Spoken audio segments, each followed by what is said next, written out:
नमस्कार, news 4 nation देख रहे हैं। मैं हूं आपके साथ वंदना। हमारे साथ बात करने के लिए जदयू के मुख्य प्रवक्ता सह बिहार विधान परिषद के सदस्य नीरज कुमार। कैसे देख रहे हैं, चुनाव हो रहा है?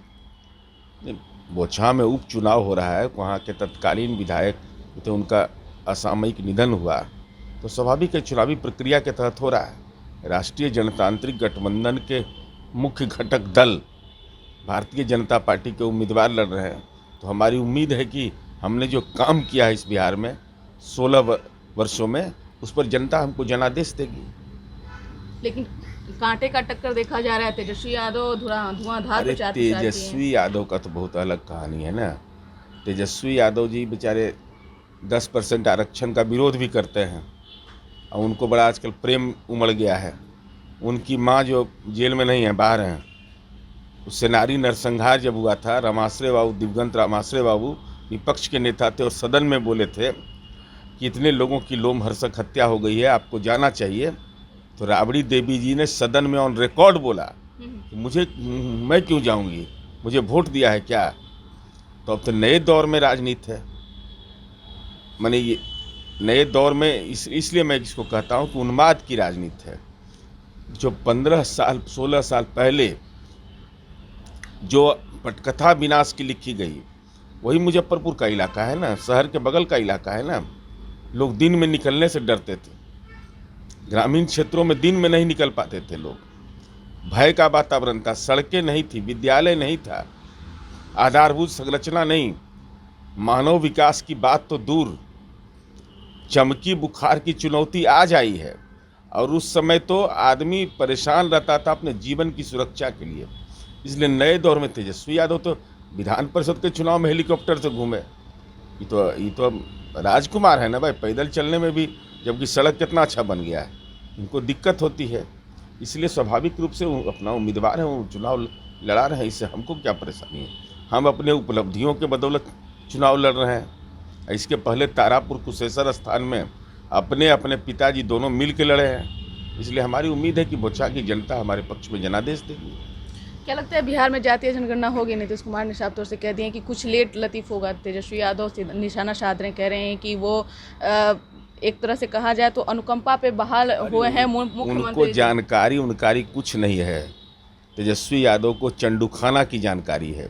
भाई जातिगत जनगणना इस सदन की मांग है, वो सामाजिक आर्थिक जातिगत जनगणना है।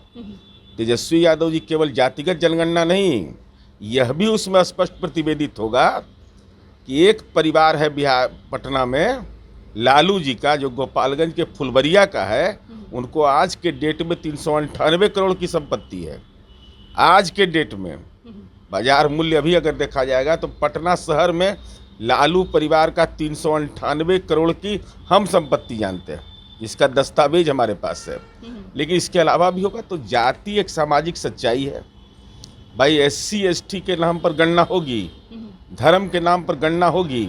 और माननीय नीतीश कुमार जी ने तो पिछड़े वर्ग अति पिछड़े वर्ग हो, और संभवतः देश का पहला राज्य है बिहार जहाँ की सामान्य समुदाय के बच्चों को भी हम छात्रवृत्ति देते हैं, हम बेटियों को सबको रिजर्वेशन देते हैं। तो ये मानव विकास के लिए आवश्यक है भाई। जाति की दुकान चलाते हैं लोग, राजनीतिक दल टिकट देगा जाति के नाम पर, धर्म के नाम पर टिकट देगा, धर्म की गणना करिएगा, जातिगत जनगणना करने में क्या परेशानी है? और तेजस्वी यादव ये आपको जानकारी का अभाव है। अभी केरला में क्या हुआ, आपने कह दिया केरला में हो गया है। केरला की कैबिनेट ने कोई निर्णय लिया है क्या? वहाँ की एक सहयोगी पार्टी ने मांग किया और वहाँ बैकवर्ड कमीशन को रेफर हुआ है। कर्नाटका के अंदर में क्या वो रिपोर्ट पब्लिश हो गया है। और हम जब कहते हैं तो उसको करते। अगर कहा कि घर घर बिजली पहुंचा देंगे, तो आपके माँ पिता के कार्यकाल में कोयला खदान था, झारखंड साथ था, नहीं पहुंचा पाए, हम पहुंचा दिए ना।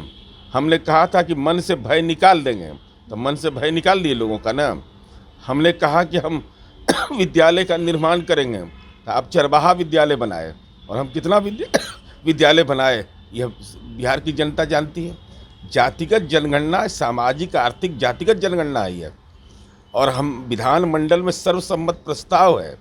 इसलिए संपत्ति संग्रहण नहीं कि बेचैनी में भाई टिकट उकट आया के समय कुछ आर्थिक रेस का घोड़ा खोज लीजिए।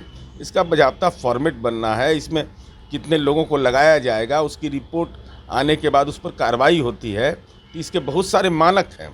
इसलिए जातिगत जनगणना पर जिनको विमर्श करना है, बहुत बेचैनी में है, तो मैं राष्ट्रीय जनता दल को चुनौती देता हूं कि जब मर्जी करे राष्ट्रीय जनता दल का कोई नेता बैठ जाए, हम उनको इतिहास की सच्चाई से अवगत करा देंगे कि ब्रिटिश काल में क्या हुआ था, आधुनिक काल में क्या हुआ, और जातिगत जनगणना बिहार नहीं देश के लिए आवश्यक है। इसको हर देश के नागरिक को स्वीकार करना चाहिए। बीजेपी तैयार होगी? हाँ, ये विधानमंडल का सर्वसम्मत प्रस्ताव है ना। बीजेपी तो करे कि जातीय जनगणना से पहले जनसंख्या नियंत्रण पर रोक लगनी चाहिए, उसका कानून कहाँ भाई, बनना विधानमंडल में कानून बना हुआ है ना, विधानमंडल पारित प्रस्ताव है ना। केंद्र सरकार से निवेदन किया हमने ना। अब केंद्र सरकार ने अपना नजरिया भी साफ किया ना, यह भी कहा ना कि राज्य अपना जातिगत जनगणना करा सकता है। तो इसमें क्या परेशानी है? दिल्ली की सरकार भी तो राज्य सरकार को यह कह रही है, इसलिए इसमें कहीं कोई परेशानी नहीं है। लेकिन जातिगत जनगणना के साथ तेजस्वी यादव जी संपत्ति की भी गणना होगी। चिंता मुक्त रहिए, सारा चेहरा बेनकाब हो जाएगा कि सामाजिक न्याय का यह फर्जी एल्बमदार कैसे राजनीति में संपत्ति संग्रहण किया, ये सब दस्तावेजी प्रमाण के साथ होगा। यह एक मेरा आखिरी सवाल है, तेजस्वी यादव कह रहे हैं कि धीरे धीरे हमारा कुनबा जो है वो मजबूत हो रहा है। इस वर्तमान के सरकार में जनप्रतिनिधियों को सम्मान नहीं मिलता है, उस सम्मान को वापस लौटाएंगे, और साथ ही साथ लॉ एंड ऑर्डर को जिस तरह से तहस नहस करके मुख्यमंत्री रखे हुए हैं, उसका भी जवाब नीतीश कुमार से मांगेंगे। सम्मान हमारे राज्य में नहीं मिलता है जनप्रतिनिधियों को, लालूवाद में बहुत। अरे भारतीय प्रशासनिक सेवा और भारतीय पुलिस सेवा के पदाधिकारी तो गवाह इस बात के हैं कि क्या क्या हुआ। नहीं, हम तो बता रहे हैं, हम तो राजनीति में हैं, 13 साल हो गया है हमको, लेकिन हमको तो ये अनुभव नहीं है।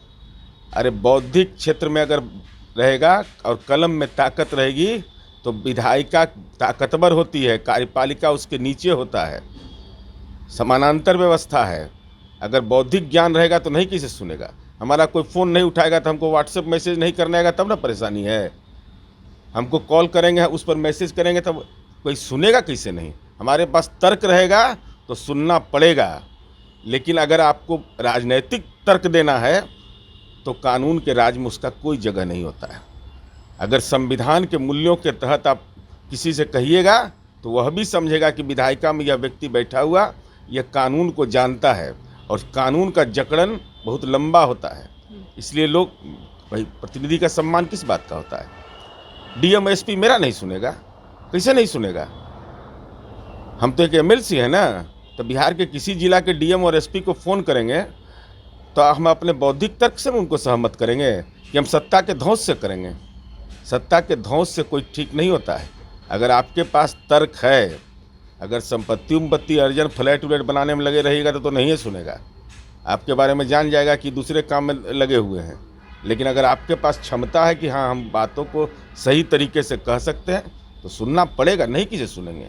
और कानून व्यवस्था पर तेजस्वी यादव जी अभी विधान परिषद चुनाव लड़वाए हैं ना, कौन कौन गिरोह का आदमी लड़ा है, जरा देख लीजिए अपना डिटेल निकाल करके कि आपने पार्टी का उम्मीदवार कैसे लोगों को बनाया। जरा संपत्ति नामा देख लीजिए, अपराध नामा देख लीजिए, उससे नज़रिया साफ हो जाता है कि तेजस्वी यादव नई पीढ़ी को क्या संदेश देना चाहते हैं।